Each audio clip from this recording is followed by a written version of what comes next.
This is lecture two, lecture week two, I should say, part two, getting into the history of social welfare policy.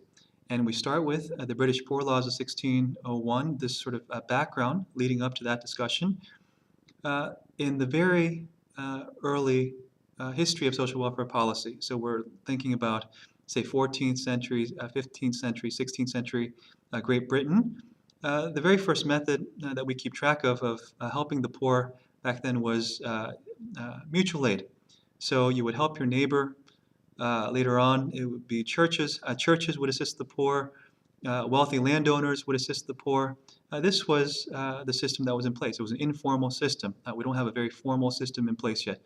But of course, as society becomes more complex, as people start moving to the cities with industrialization and so forth, there's a lot more social ills that arise as societies become complex.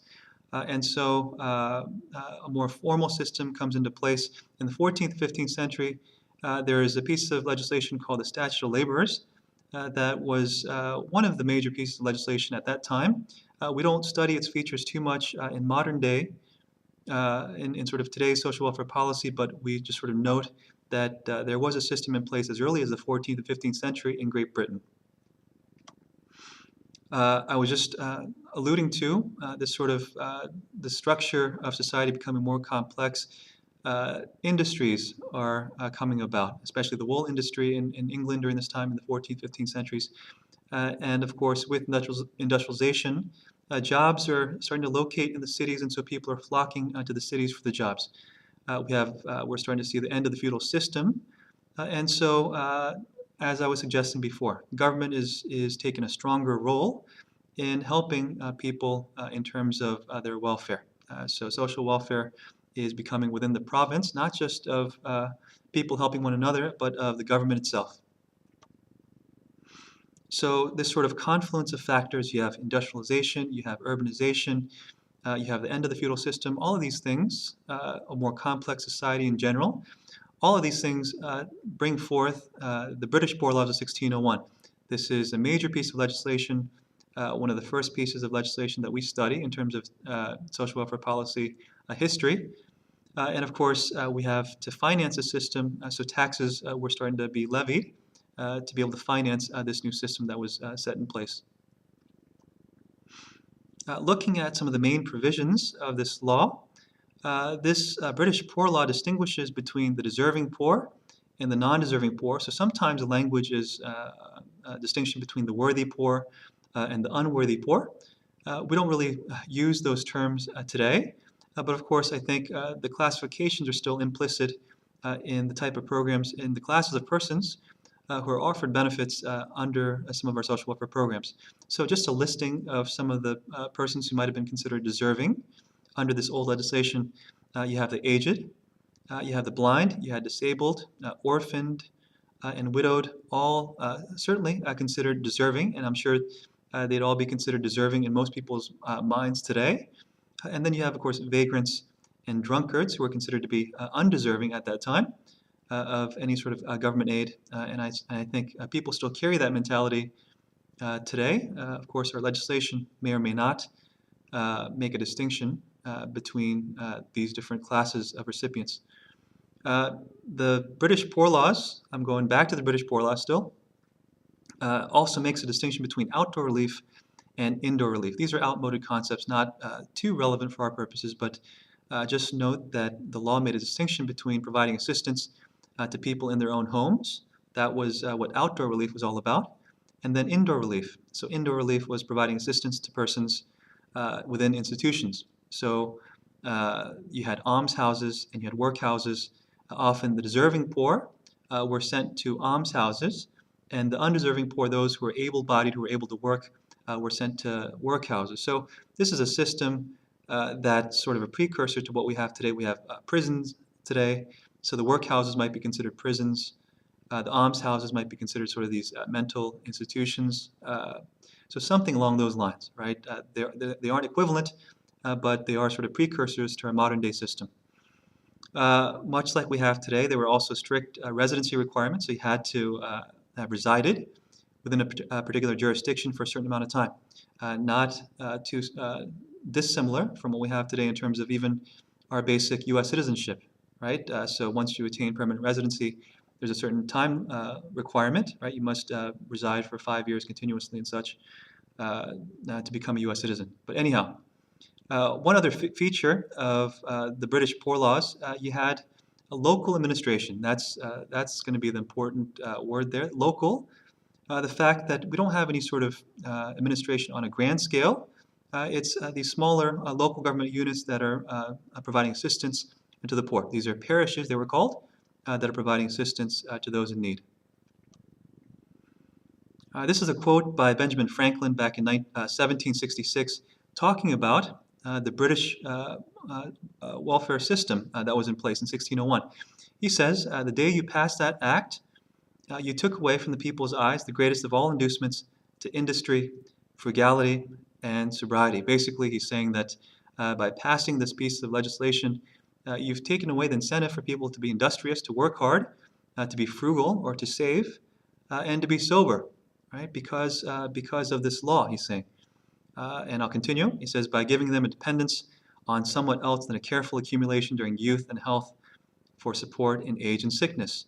So the suggestion there is that we don't really need a social welfare system if you have people who, during times of healthfulness, right, when someone is healthy, that's when you should be saving for a rainy day, for times of age and sickness, in other words, that's the language that he uses.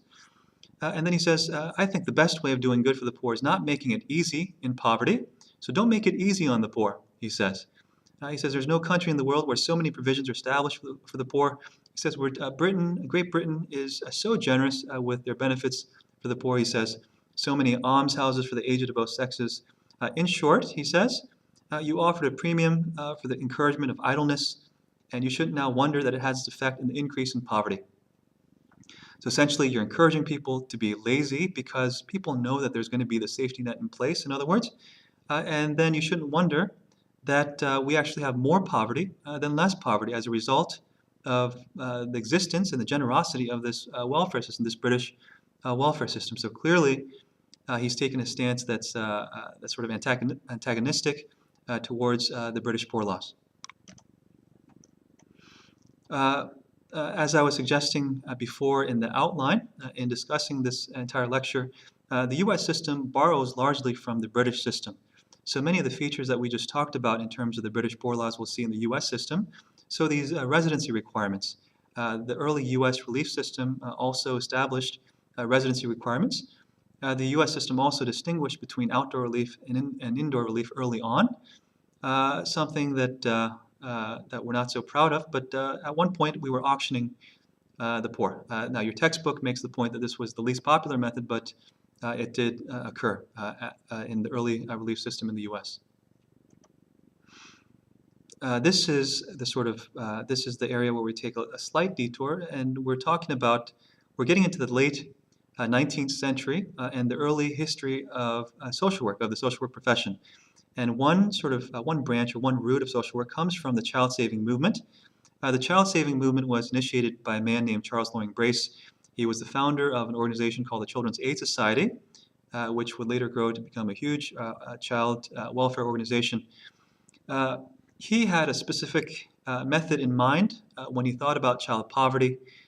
He thought that the best way to address child poverty at that time was to put kids on orphan trains, what were called orphan trains, send the kids out west or mostly Midwest, send the kids to good Christian families in the Midwest where they would learn good morals and eventually become productive citizens. So the assumption there is that it's the family unit that teaches kids to become productive citizens, right?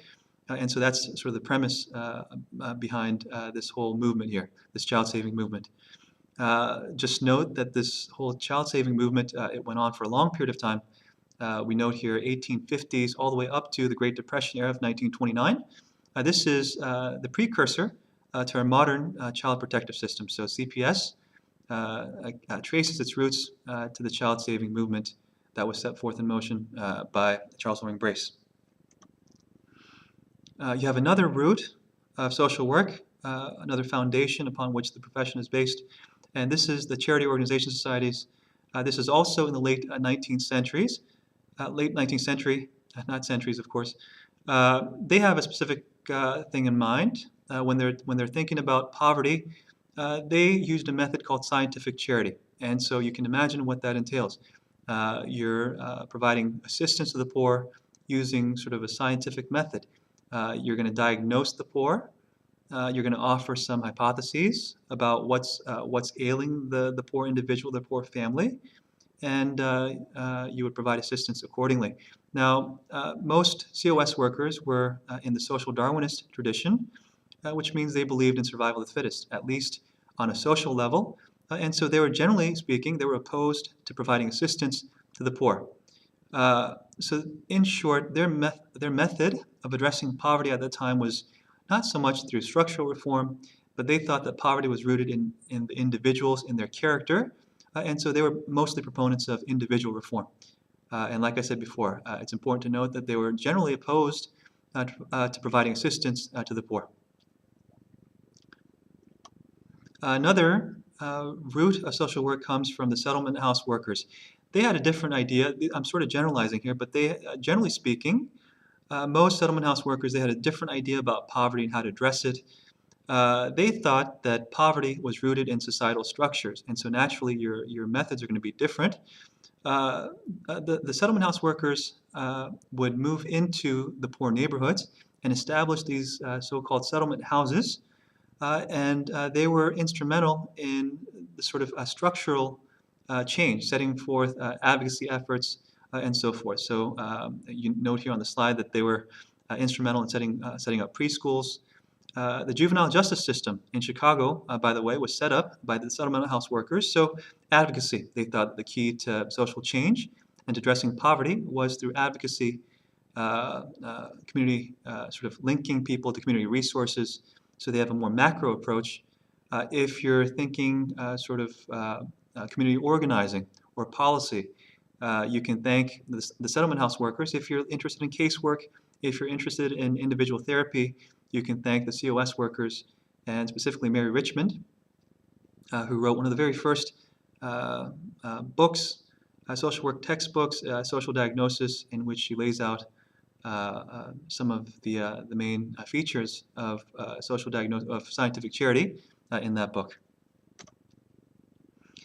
So we're moving from the late 19th century into the 20th century, the early 20th century, and much like we saw in Great Britain, where you see society becoming more complex, we see a similar transformation in the U.S. So we do see industrialization in the U.S. as well, and all the things that accompany industrialization, most notably urbanization. People are flocking to the inner cities.